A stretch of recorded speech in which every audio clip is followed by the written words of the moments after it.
रुक्मिणी प्राणसंजीवन जगदाधार भगवान पंढरीश परमात्मा अखंड कैवल्य साम्राज्य चक्रवर्ती अलंकापुर निवासी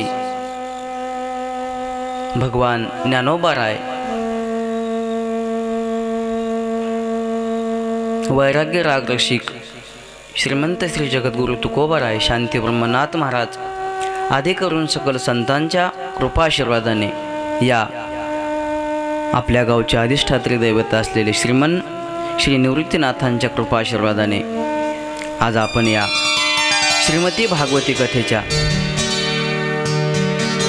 दशम स्कंदातील 28व्या अध्यायामध्ये प्रवेश करीत आहोत। आपलं भाग्य आहे या सुशीला आईंच्या निमित्ताने आपल्याला या श्रीमद भागवताचं तत्वचिंतन घडत आहे। भागवतामध्ये केवळ पौराणिक कथा नसून या जीवाच्या अंतकालाची जी भ्रांती आहे तिचे विवेचन केलेलं आहे। प्रत्येक जीवाने मानवी देहाला येऊन आपला जो अंतकाल आहे तो गोड कसा केला पाहिजे। आपण सगळे सोहळे करतो साधं यात्रेला जायचं म्हटलं तर आपण सगळे पॅकिंग करतो पर खाण्यापासून, पण अंतकालाची कोणी पॅकिंग केली का हो? आमचे स्वानंद सुखनिवासी नथुबाबा म्हणायचे, त्या काळाला ये म्हणावं आमची वळकटी बांधून तयार आहे। आपण मुलीच्या लग्नाचा सोहळा करतो, मुलाच्या लग्नाचा सोहळा करतो, पण आपण आपल्या मृत्यूची तयारी केली का तीही आपण करून ठेवली पाहिजे।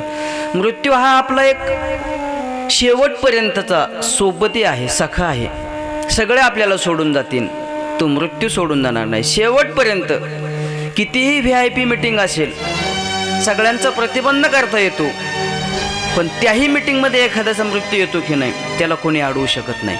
आणि म्हणून तो आपला शेवटपर्यंतचा सखा आहे।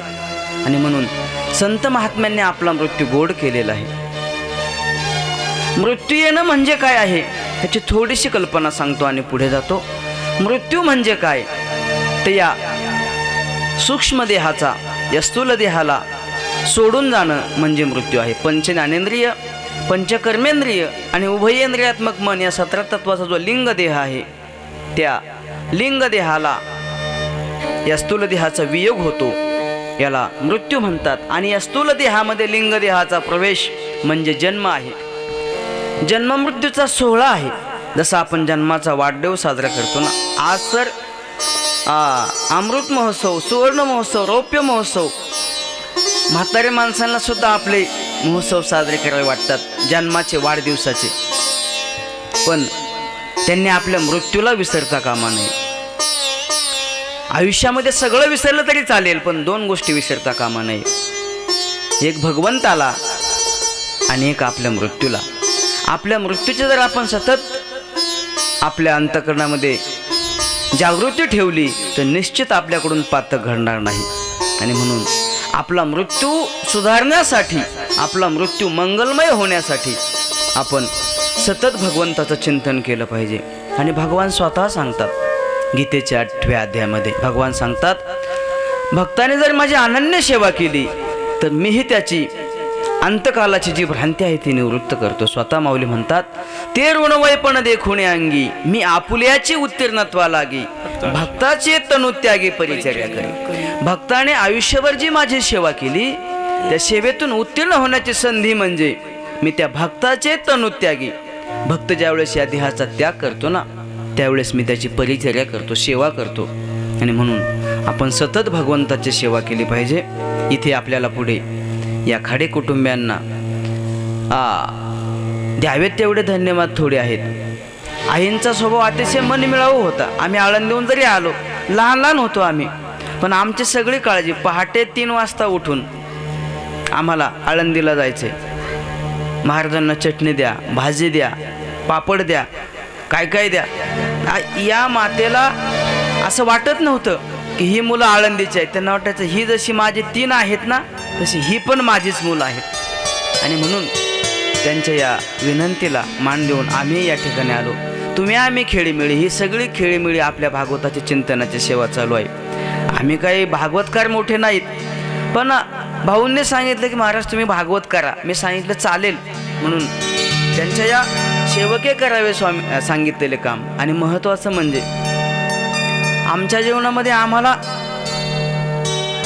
पाया पडणारी पुष्कळ माणसं भेटली, पण आशीर्वाद देणारी माणसं भेटत नाहीत. आणि ती माणसं या ठिकाणी आहेत आमचे गुरुवर्य श्री गुरु स्वामीजी, ज्यांनी आम्हाला लहानपणी घडवलं. बापू इथे आहेत, यांच्या सहवासामध्ये आम्ही लहानाचे मोठे झालो. म्हणून आमच्या पाठीवरती शाबासकीची थाप टाकणारी मंडळी या ठिकाणी आहेत. आणि म्हणून संतांचा सहवासही मिळेल म्हणून या ठिकाणी भागवत चिंतनाचा योग आला.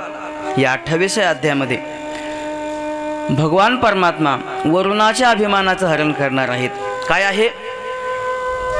अगोदर मोठ्याचा अभिमान नष्ट केला की लहान्याला जास्त समजायला वेळ लागत नाही.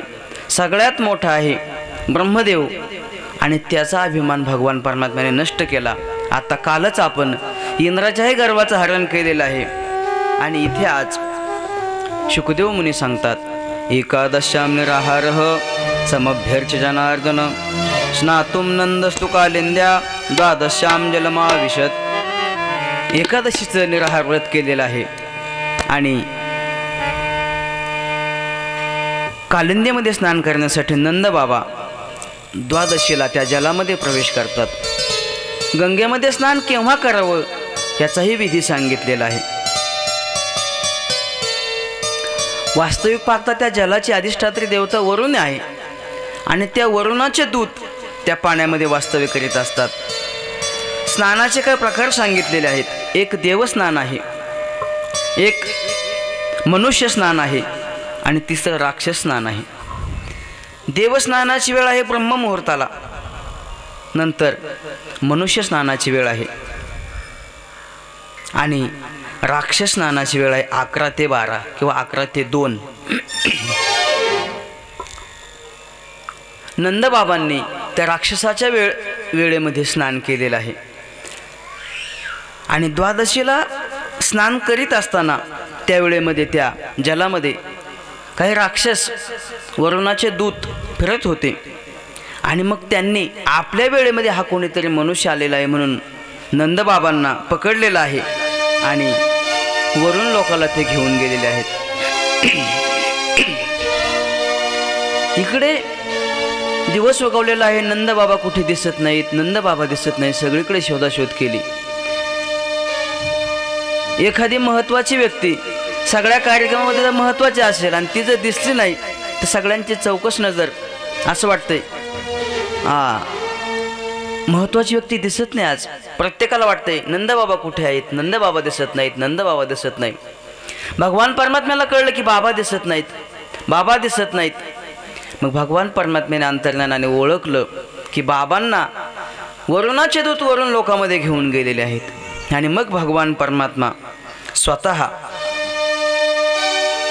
वरुण लोकाला गेलेले आहेत. वरुण लोकाला भगवान परमात्म्याला गेल्याबरोबर वरुण आणि भगवान परमात्म्याचं स्वागत केलेलं आहे, दर्शन घेतलेलं आहे. आणि वरुण देव म्हणतात, अहो मे सफलम जन्म, आज माझा जन्म सफल झाला. भगवान परमात्म्याचं मला दर्शन झालं. आणि मग वरुण देव म्हणू लागले, देवा सेवकाला आज्ञा करायची ना, तुम्ही इथपर्यंत येण्याचं काहीच काम नव्हतं. मला बोलावून काम सांगितलं असतं तर चाललं नसतं का? तरी केलं असतं. आपण काय येणं केलं? कसे का व्हायना आपण या ठिकाणी आलात आणि आम्हाला कृतकृत्य केलेलं आहे, आमचं भाग्य आहे. पण काय किमनिमित्त आपण या ठिकाणी आलेला आहात? मग भगवान सांगू लागले की माझ्या बाबांना आपल्या दूताने इथे आणलेलं आहे. आणि हे सगळं नंदबाबा पाहत होते की वरुणाने आपल्या मुलाचा सन्मान केलेला आहे, पूजा केलेली आहे, दर्शन घेतलेलं आहे. आणि मग नंदबाबांच्या लक्षात आलं की आपला मुलगा काही सामान्य नाही, तो हा देवांचाही देव, हा देवांचाही देव आहे, ज्याला इंद्र चंद्र महेंद्र त्याचं पूजन करतात.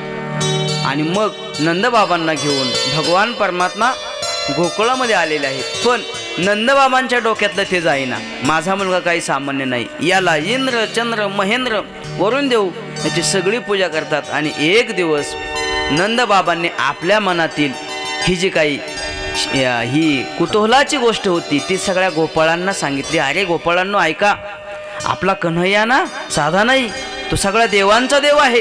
त्याचे देव लोकांमध्ये पूजा केली जाते.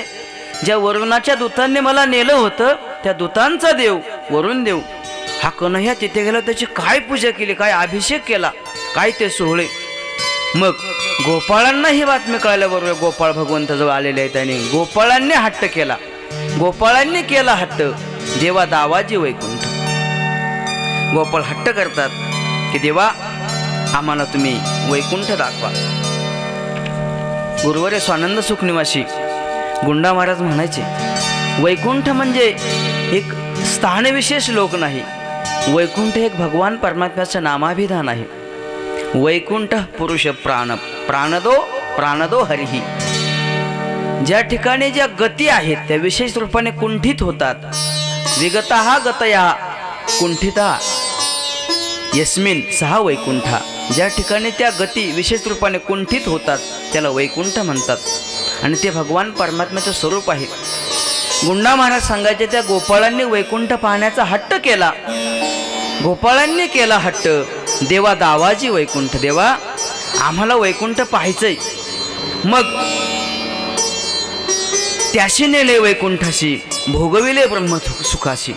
भगवान परमात्म्याने सगळ्या गोपाळांना वैकुंठामध्ये नेलेला आहे आणि त्यांना वैकुंठातील ब्रह्मसुखाचा जो आनंद आहे तो त्यांना भोगायला लावलेला आहे. आणि पुन्हा आणले देहावरी आईची आघटित करणे हरी. पुन्हा त्यांना वैकुंठातून या मृत्यू लोकामध्ये आणलेलं आहे. असं आघटित भगवान परमात्म्यानं जे कधीही घडणं शक्य नाही. वैकुंठाला सदेह जाणं सामान्य माणसाला शक्य नाही. आपण गेल्यावर ते आपल्या ठिकाणी नेलं जातं. वैकुंठवासी, कैलासवासी हे पाठीमाग राहणाऱ्या माणसांनी लिहिलेलं आहे. त्यांना काय माहिती कुठे गेलाय. पण सदैव वैकुंठाला जाण्याचं भाग्य विराळा ऐसा कोणी. जगद्गुरु तुकोबरायांना प्रयाण काळी देवे विमान पाठविले, कलीच्या कालामध्ये अद्भुत वर्तविले. मानव देव घेऊन निजधामा गेले, गेला म्हणे सकळ संता तोषविले. गेला तो विमानी बैसोनिया, हो गेला तो विमानी बैसोनिया, गेला तो विमानी बैसोनिया, गेला तो बैसोनिया. मने रामेश्वर सकळ पुसोनी, मने रामेश्वर सकळ पुसोनी, मने रामेश्वर सकळ पुसोनी, मने रामेश्वर सकळ पुसोनी. गेला तो विमानी बैसोनिया, गेला तो विमानी बैसोनिया, गेला तो विमानी बैसोनिया, गेला तो विमानी बैसोनिया. रामेश्वरजी भट्ट सांगतात की जगद्गुरु तुकोबराय सगळ्यांना विचारून सदैव वैकुंठाला गेलेले आहेत. पांडवांचंही सदैव स्वर्गारोहण आपण पाहतो. पूर्वीच्या काळामध्ये अधिकारी संत महात्मे हे त्यांनी म्हणावं, आम्ही वैकुंठवासी आलो याची कारणाशी, उजळा वया आलो वाटा खरा खोटा निवाडा. आणि म्हणून गोपाळांना वैकुंठाहून खाली आणलेलं आहे. पण गुंडा महाराज म्हणतात, जसा गोपाळांनी वैकुंठाला जाण्याचा हट्ट केला ना, तैसा गुंडा न करी हट्ट पाहे विटेवरी वैकुंठ. आम्ही वैकुंठाला जाण्याची अपेक्षा करीत नाहीत, कारण साक्षात वैकुंठच भूमी वैकुंठ आणले. जे वैकुंठ आहे ना ते आपल्या विटेवरती उभं आहे. हे या सुखा कारणे देव वेडावला, या सुखा कारणे देव वेडावला. वैकुंठ सोडून जगनी राहिला, वैकुंठ सोडून जगनी राहिला. या